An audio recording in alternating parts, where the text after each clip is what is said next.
வேல் வேல் வெற்றிவேல் வேல் வேல் வெற்றிவேல் சுற்றி வந்து என்னை காக்கும் சுப்பிரமணிய வேல் ஆறுமுகம் அருளிடும் அனுதினமும் ஏறுமுகம். சொந்தங்கள் அனைவருக்கும் அன்பார்ந்த வணக்கம். இன்றைக்கி 1/10/2024. இன்றைக்கி வந்து செவ்வாய்க்கிழமை செவ்வாய் ஓரையில் வந்து வேலுக்கு அபிஷேகம் வெத்தலை தீபம் ஏற்றினது தான் இந்த வீடியோ. இந்த வீடியோவை லாஸ்ட் வரைக்கும் ஸ்கிப் பண்ணாமல் பார்த்துட்டு வாங்க. அப்போ தான் நான் என்ன சொல்கிறேன் அப்படிங்கிறது உங்களுக்கு தெரிய வரும். அதே போல் நம்ம சேனலை இப்போ தான் முதல் முறையாக பார்க்குறீங்க அப்படின்னா சப்ஸ்கிரைப் பண்ணிக்கோங்க. பெல் பட்டன் கிளிக் பண்ணி ஆல்ன்ற ஆப்ஷன் கொடுத்துக்கோங்க. வீடியோ பிடிச்சிருந்தது அப்படின்னா உங்கள் ஃப்ரெண்ட்ஸ் அண்ட் ஃபேமிலிக்கும் ஷேர் பண்ணி விடுங்க. இப்போ வாங்க வீடியோக்குள்ளே போகலாம். இன்றைக்கி வந்து 4 மணிக்கு என்னுடைய பூஜை வேலைகள்லாம் ஸ்டார்ட் ஆச்சு. எழுந்து குளிச்சுட்டு வந்து வாசலில் மஞ்சள் தண்ணி தெளித்து கோலெல்லாம் போட்டு நிலைவாசலில் வந்து தீபம் ஏற்றிட்டேன். அதுக்கப்புறம் தான் வந்து சந்திர சூடேஸ்வரர் திருகோபுரத்தை பார்த்து வணங்கிட்டு அதுக்கப்புறம் வந்து பூஜை ரூமில் வந்து இப்போ சாமி படத்துக்கெல்லாம் பூ வச்சு மெயினாக ஏற்ற வேண்டிய தீபமெல்லாம் ஏற்றிட்டேன். அதுக்கப்புறம் வந்து முருகப்பெருமான் படத்தை வந்து சுத்தம் பண்ணி மஞ்சள் குங்குமம் வச்சுட்டு படத்துக்கு முன்னாடி எல்லாமே ஈரத்துணி வச்சு தொடச்சிட்டு வந்து அரிசி மாவில் வந்து ஸ்டார் கோலம் போட்டுக்கிட்டேன். நடுவில் வந்து ஓம் அப்படின்னு எழுதிட்டு சுத்திரம் சரவணபவ அப்படின்னு எழுதிட்டு வெத்தலைக்கு வந்து மஞ்சள் குங்குமம் வச்சுட்டேன். நான் வந்து காம்பு கிள்ளல 6 வெத்தலை வந்து விசிறி போல் பரப்பி அதுக்கு மேலே ஒரே ஒரு நெய் தீபம் மட்டும்தான் ஏற்றிருக்கிறேன். நான் வந்து ஏற்கனவே 11 வாரம் 6 வெத்தலை 6 தீபம் ஏற்றி வழிபாடு செஞ்சுருக்கிறேன். அந்த வீடியோலாம் கொடுத்துருக்குறேன். நம்ம சேனலை புதுசாக பார்க்குறவங்க அந்த வீடியோலாம் செக் பண்ணி பாருங்கள். வெத்தலை தீபம் ஏற்றுனதால் எனக்கு என்னென்ன பலன்கள் ஏற்பட்டது அப்படிங்கிறதும் ஒவ்வொரு வாரமும் என்ன நடந்ததுங்கிறத பற்றியும் வீடியோவாக கொடுத்துருக்குறேன். பார்க்காதவங்க அதையும் செக் பண்ணி பாருங்கள். இந்த வெத்தலை தீபம் வந்து செவ்வாய் ஓரையில் வந்து ஏற்றுறது தான் இந்த வெத்தலை தீபம். எதுக்கு அப்படின்னா நமக்கு இருக்கக்கூடிய பண பிரச்சனையை இல்லை வீடு பிரச்சனை ஏதாவது இருந்துச்சு அப்படின்னா இந்த வெத்தலை தீபம் ஏற்றி வழிபாடு செஞ்சோம் அப்படின்னா நமக்கு இருக்கக்கூடிய பிரச்சனைகள் அனைத்தும் தீரும். இந்த வீடியோ பார்க்குறவங்க நம்பிக்கை இருக்கிறவங்க இந்த மாதிரி செஞ்சு பாருங்கள். நான் வந்து வேலுக்கு வந்து அபிஷேகம் 3 அபிஷேகம் செஞ்சுருக்கிறேன். பால் அபிஷேகம், அதுக்கப்புறம் தேன் அபிஷேகம், அதுக்கப்புறம் திருநீர் அபிஷேகம். இந்த 3 அபிஷேகம் தான் செஞ்சு வழிபாடு செஞ்சேன். ஒவ்வொரு வாரமும் வெத்தலை தீபம் ஏற்றும் போது நான் வேலுக்கு வந்து அபிஷேகம் செஞ்சு தான் வழிபாடு செஞ்சுருக்கிறேன்.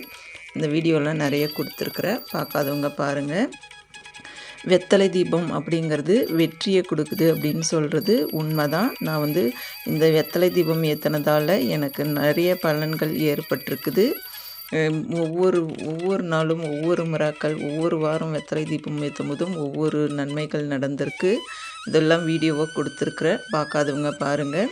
அதுக்கப்புறம் வந்து இன்றைக்கி வேல்மாறல் 12வது நாளாக வந்து படிச்சிட்ருக்கிறேன். இந்த 48 நாள் வந்து விரதம் இருந்து இந்த வேல்மாறல் படிச்சிட்ருக்கிறேன். இன்றைக்கி வந்து 48வது நாள். வெத்தலை தீபமெல்லாம் ஏற்றி முடிச்சுட்டு அதுக்கப்புறம் வந்து வேலை வந்து அபிஷேகம் முடிச்சுட்டு ஒரு தட்டு அதுக்கு மேலே வந்து சிகப்பு துணி விரித்து பச்சரிசி வச்சு அதுக்கு மேலே தான் வேலுக்கு மஞ்சள், அதில் கொஞ்சம் ஜவ்வாது புனுகு கொஞ்சம் போட்டு அதுக்கப்புறம் சந்தனம் கொஞ்சம் போட்டு அதுக்கு மேலே வந்து பன்னீர் ஊற்றி அதை வந்து மிக்ஸ் பண்ணி அதுக்கு வந்து குங்குமம் வச்சுருக்கிறேன். என்கிட்ட சின்ன வேல் அப்படிங்கிறதால மஞ்சள் குங்குமம் மட்டும் வச்சுருக்கிறேன். அதுக்கப்புறம் நெய்வேத்தியம் வந்து பால், அதில் வந்து நாட்டு சக்கரம் கொஞ்சம் போட்டு ஏலக்காய்லாம் போட்டு கொஞ்சமாக கற்கண்டு போட்டு தேன் ஊற்றி தான் இன்றைக்கி வந்து நெய்வேத்தியமாக வச்சுருக்கிறேன். தேன் அப்படிங்கிறது முருகப்பெருமானுக்கு ரொம்ப பிடிக்கும்.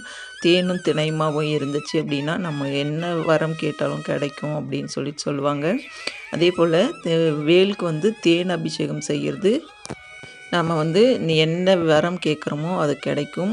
எந்த நேரத்தில் நமக்கு இந்த நாளுக்குள்ளே இது நடக்கணும் அப்படின்னு நினச்சி இந்த தேன் அபிஷேகம் செஞ்சு வழிபாடு செஞ்சோம்னா அந்த நாளில் நிச்சயமாக இந்த பலன் நமக்கு கிடைக்கிது. இப்படி தான் வந்து நான் வழிபாடு செஞ்சிட்ருக்கிறேன். அதுக்கப்புறம் எல்லாம் ரெடி பண்ணி வச்சுட்டு அதுக்கப்புறம் வாசலில் இருந்து பூஜை பண்ணிக்கிட்டேன். முதல்ல வந்து நான் எப்பயுமே வாசலில் தான் பூஜை பண்ணுவேன். அது துளசி செடிக்கு முதல்ல தீபம் காட்டிட்டு ஊதுபத்தியெல்லாம் காமிச்சிட்டு அர்ச்சதெல்லாம் போட்டு அதுக்கப்புறம் நிலைவாசல் படிக்கும் அர்ச்சதை போட்டு நமக்கு வீட்டுக்கு வர்ற தெய்வங்களை நிலைவாசல்லேருந்து தான் எப்பயுமே வரவேற்கணும். இந்த மாதிரி நிறைய பூஜை செஞ்சு வீடியோக்கள் கொடுத்துருக்குறேன். பார்க்காதவங்கெல்லாம் பாருங்கள். இப்படி தான் இன்றைக்கி நான் பூஜை பண்ணியிருக்கிறேன். இந்த வீடியோ கண்டிப்பாக உங்களுக்கு பிடிக்கும்னு நினைக்கிறேன். உங்கள் ஃப்ரெண்ட்ஸ் அண்ட் ஃபேமிலிக்கும் மறக்காமல் ஷேர் பண்ணி விடுங்க. இந்த பூஜையை பற்றி ஏதாவது டவுட் இருந்துச்சு அப்படின்னா மறக்காமல் கமெண்ட் பண்ணுங்கள். நீங்கள் கேட்குற கேள்விக்கு என்ன பதில் வந்து நிச்சயமாக கொடுக்குறேன். மட்டும் இல்லை, கேளிக்கை சித்திரை பற்றி வீடியோ போட்டுட்ருக்கிறேன். அதுவும் இந்த முருகப்பெருமானுடைய அருளால் தான், அவருடைய அருளும் எனக்கு கிடைச்சது. நான் வந்து முருகப்பெருமானுடைய வழிபாடு செய்கிறதுக்காக யூடியூப்பில் சர்ச் பண்ணிகிட்ருக்கும்போது தான் வந்து எனக்கு அந்த அவருடைய இந்த மந்திரங்கள் வந்து எனக்கு கண்ணில் பட்டுது. நானும் 9 மாதமாக வந்து இந்த யூடியூப்பில் பயணம் செஞ்சிட்ருக்கிறேன். எனக்கு இது நாள் வரைக்கும் அந்த மாதிரி ஒரு வீடியோ நான் பார்த்ததே கிடையாது. முதல் முறையாக நான் இப்போ தான் பார்க்குறேன். அது பார்த்த உடனே எனக்கும் அது செய்யணும் அப்படின்ற ஆர்வத்தில் தான் நானும் செஞ்சேன்.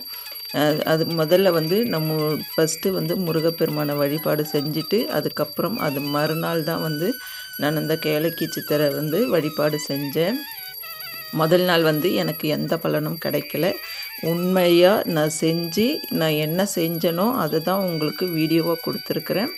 பார்க்காதவங்க அந்த வீடியோக்கள்லாம் போய் பாருங்கள்.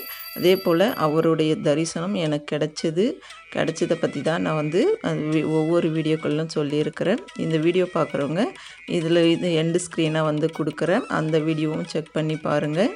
என் சொந்தங்கள் எப்போதும் சந்தோஷமாகவும் ஆரோக்கியமாக இருக்கணும் உங்களுக்காகவும் நான் மனசார வேண்டிக்கிறேன். தேங்க்யூ ஃபார் வாட்சிங்.